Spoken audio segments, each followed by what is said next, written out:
Hello students, welcome to Joyshree teaching class. এখন আমরা class 7-এ Ray Martin প্রশ্ন বিচিত্রা 2025-এর পরিবেশ বিজ্ঞান থেকে মডেল কোশ্চেন পেপার 14 সলভ করব, যেখানে একের একে কি বলেছে, উষ্ণতা যে যন্ত্রের সাহায্যে মাপা হয় তার নাম থার্মোমিটার। প্রমাণ বায়ুচাপে পারদের স্ফুটনাঙ্ক কত? 357 ডিগ্রি সেলসিয়াস। কুরিয়ামের চিহ্ন কি? সিএম। পরমাণুতে ইলেকট্রন ও প্রোটন সংখ্যা কি থাকে? সমান থাকে। এসআইতে তাপের একক হলো সি, জুল। নিউট্রন বিহীন একটি পরমাণু হলো বি, হাইড্রোজেন পরমাণু। Zn যোগ H2SO4 = ZnSO4 যোগ H2, এই রাসায়নিক বিক্রিয়াটি একটি কি বিক্রিয়া? প্রতিস্থাপন বিক্রিয়া। অ্যামোনিয়াম সালফেটের সংকেত কি? NH4 সংস্পর্শে থাকা দুটি পদার্থের মধ্যে তাপের আদান প্রদান হলে পদার্থ দুটির উষ্ণতা আলাদা হবে। এরপর রয়েছে কি, নিচের প্রশ্নগুলির অতি সংক্ষিপ্ত উত্তর দাও। বরফ গলে জলে পরিণত হওয়ার সময় বরফের উষ্ণতা কিরূপ পরিবর্তন হবে? কোনো পরিবর্তন হবে না। 1 ডিগ্রি সেলসিয়াস সমান কত ডিগ্রি ফারেনহাইট? আমরা কি জানি, 100 ডিগ্রি সেলসিয়াস = 180 ডিগ্রি ফারেনহাইট। তো ডিভাইড করে দাও, 180 ডিভাইডেড বাই 100। দেখো এখানে 2 9 18, 2 5 10, তো 9 এখন 5 ডিগ্রি ফারেনহাইট। নিম্নলিখিত প্রশ্নগুলির উত্তর দাও যে কোনো 5টি। জলের বাষ্পীভবনের লিন তাপ 537 ক্যালোরি পার গ্রাম বলতে কি বোঝো?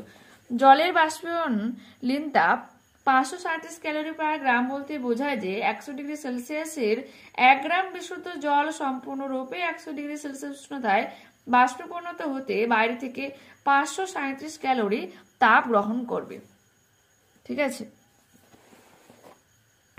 হাতে স্পিরিট বা ইথার ঢাললে ওই জায়গাটা ঠান্ডা হয়ে যায় কেন? ইথার উদ্বায়ী তরল, ফলে খুব দ্রুত বাষ্পে পরিণত হয়। হাতে ইথার ঢাললে এটি বাষ্পায়নের জন্য প্রয়োজনীয় লিন তাপ হাত থেকে সংগ্রহ করে, ফলে হাত ঠান্ডা হয়ে যায়। পরবর্তী প্রশ্ন রয়েছে কি, অণু ও পরমাণুর মধ্যে দুটি পার্থক্য লেখো। আচ্ছা, একসাথে আমি 3টা প্রশ্ন দেখাবো। এটা দেখো, শূন্যযোজী মৌল বলতে কি বোঝায়? উদাহরণ দাও।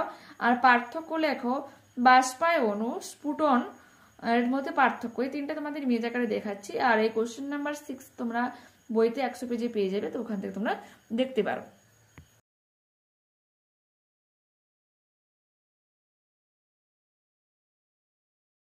কি বলেছে দেখো, এমন একটি খাদ্য উপাদান যা থেকে শক্তি পাওয়া যায় না, সেটি হলো কি? D, vitamin. দেহে জলের পরিমাণ নির্দিষ্ট রাখতে কোন খনিজ মৌলের ভূমিকা গুরুত্বপূর্ণ? এ, সোডিয়াম। শিশুদের একটি অপুষ্টিজনিত রোগ হলো ম্যারাসমাস। আয়োডিনের অভাবে গলগণ্ড রোগ হয়। যে রোগে মূত্রের মাধ্যমে শর্করা নির্গত হয় তাকে মধুমেহ বলে। স্তম্ভ বিস্তম্ভ মেলানোর কথা বলা হচ্ছে। এখানে দেখো একে কি রয়েছে, মস্তিষ্কের গঠন ও রক্তে শর্করার পরিমাণ নিয়ন্ত্রণ করে সি, জিঙ্ক। আইসক্রিম হয়ে যাবে ডি, কারাজিনান। ফাইটোকেমিক্যালস হয়ে যাবে এ, ফ্ল্যাভোনয়েড। ভিটামিন বি কমপ্লেক্স হয়ে যাবে বেরিবেরি। ঠিক আছে। এরপর রয়েছে এক কথায় উত্তর দাও। একজন ব্যক্তির BMI কত হলে তুমি তাকে স্বাভাবিক ওজন বিশিষ্ট বলে মনে করবে? 18.5 থেকে 25। কোন খাদ্য উপাদানকে প্রোটিন বাঁচুয়া খাদ্য বলে? শ্বেতসার। স্নেহ পদার্থের দ্রবণীয় ভিটামিনগুলি হলো ভিটামিন A, D, E ও K। খাদ্যতন্ত্র সমৃদ্ধ খাদ্য খেলে কোন কোন রোগ হওয়ার সম্ভাবনা কমে? দেখো, খাদ্যতন্ত্রের মধ্যে উচ্চ রক্তচাপ, স্থূলত্ব, অন্ত্রের ক্যান্সার প্রভৃতির সম্ভাবনা কম করে। এটি মল থেকে সহায়তা করে ও কোষ্ঠকাঠিন্য দূর করে। পরবর্তী প্রশ্ন রয়েছে, প্রাণী দেহে জলের গুরুত্ব তোমাকে লিখতে বলেছে। তো দেখাই যে জীবদেহে জলের ভূমিকা রয়েছে। ঠিক আছে। এর প্রথম 4টা তোমরা করবে প্রাণী দেহ হিসেবে, কারণ কোশ্চেন নাম্বার তোমার যে পয়েন্টটা 5 রয়েছে উদ্ভিদে রয়েছে, তোমরা 1 2 3 4 4টা করে নিও। ঠিক আছে।